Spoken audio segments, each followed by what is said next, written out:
Minority Report, directed by Steven Spielberg, is one of the greatest science fiction films of all time. Based on a novella by Philip K. Dick, the film has noir elements and features a police department of the future in which murders are prevented through a system called Precrime.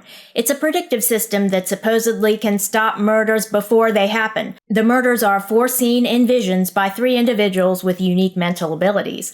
They're worshipped as prophets and kept in a biotech facility called the Temple, where they're drugged and hooked up to a computer interface that records their visions and generates the names of victims and perpetrators. Officers in the Precrime Department arrest the offenders before they offend and place them in suspended animation to serve out the sentences for their pre-crimes. The film stars Tom Cruise as John Anderton, captain of the Precrime Division. He's a true believer in the system until his world is turned upside down when the precogs, short for precognition, predict that Anderton will commit a murder 36 hours in the future. Colin Farrell plays the Department of Justice lawyer sent to observe the Precrime system before it goes national.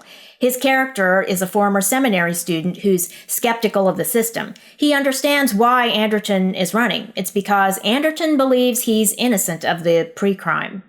The film presents a dystopian vision of law enforcement, but it isn't that far removed from reality. Police departments occasionally use psychics for unsolved cases and cold cases, and there is a concept called attempt. For example, attempted murder requires a defendant to have intent to kill and to take a substantial step toward completing the crime. Some cases aren't controversial. The victim is shot but survives. Attempted murder. But if the defendant lies in wait for the victim or lures the victim to a secluded location but doesn't fire the gun, depending on the circumstances, it still might be enough to charge the defendant for attempted murder.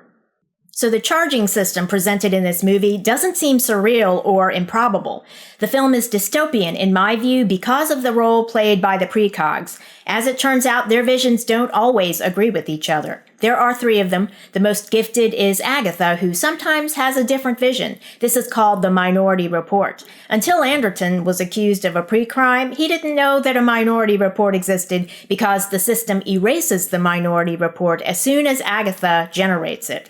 This is done to create an illusion for the public of the system's alleged infallibility, but a record of the Minority Report remains within Agatha's mind. She remembers what she saw, and it can be displayed through a computer interface. So she becomes Anderton's last hope to avoid conviction for a murder he believes he will not commit. This film was released in 2002. In the years since, many film critics have focused on the theme of free will versus determinism. The precogs are considered to be super accurate, maybe even supernaturally accurate, and yet Agatha tells Anderton that he has free will, even if there is no Minority Report. So she's telling him that even if she doesn't have a vision of a different future for him, his actions can still bring about a different future. I love that about this movie. The free will versus determinism debate isn't even the most intriguing theme, in my view. What's more intriguing is that the movie is about law enforcement in the future, but the concept of pre-crime is a giant step backwards in time, before DNA evidence, before security cameras, before biometrics, such as fingerprints, before thermal imaging. In ancient times, policing and detective work were done just as they're doing in this movie, through the use of psychics and punishment without trial. Trials are not needed with pre-crime since the precogs are touted as infallible. So in this movie, advanced technology is used to bolster systems of justice used in ancient times. For example, the computer interface is manipulated to fabricate an air of certainty to the precognitions. This movie focuses on John Anderton's history as well. His son was abducted at the age of 6 and is presumed dead. Anderton has become the public face of the pre-crime concept because he's motivated to prevent such crimes from happening to anyone else. His story is used to sell pre-crime to the public. Anderton isn't told that the precogs have conflicting visions on occasion. He believes the system to be infallible, so pre-crime doesn't remove doubt, just makes it seem that doubt is removed. Anderton doesn't know what happened to his son. The not knowing is a torment for the character. He even becomes a drug addict to numb the pain. As for the precogs, the source of their precognitive ability is explained in the movie, but the explanation isn't convincing and might as well be pseudo-science, which is exactly what's happened with many law enforcement techniques over the years. Bloodstain pattern analysis, bite mark analysis, microscopic hair analysis, for example, all have been discredited. They're pseudoscience and were used in many wrongful convictions. Anderton, when he realizes that there is a minority report, laments all the defendants in suspended animation who are there because of him because he thought the precogs were infallible. The pseudoscience of precrime is explained by Dr. Iris Hinneman, played by Lois Smith. She speaks her lines like Dr. Frankenstein would.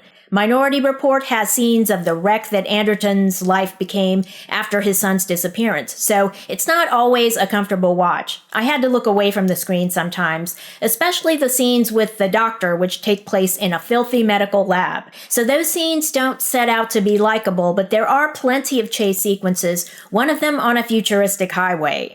I have one bit of criticism about the humor with background actors speaking lines that sound like they were written for the movie E.T. Now, in a dystopian film about the anxiety of not knowing, I didn't need those scenes necessarily. This movie became a blockbuster despite the largely discordant tone. Audiences embraced this movie. The future of law enforcement depicted is uncomfortably close to the present and a throwback to the ancient past. All of this keeps Minority Report edgy. More than 20 years after its release, it remains a must-watch.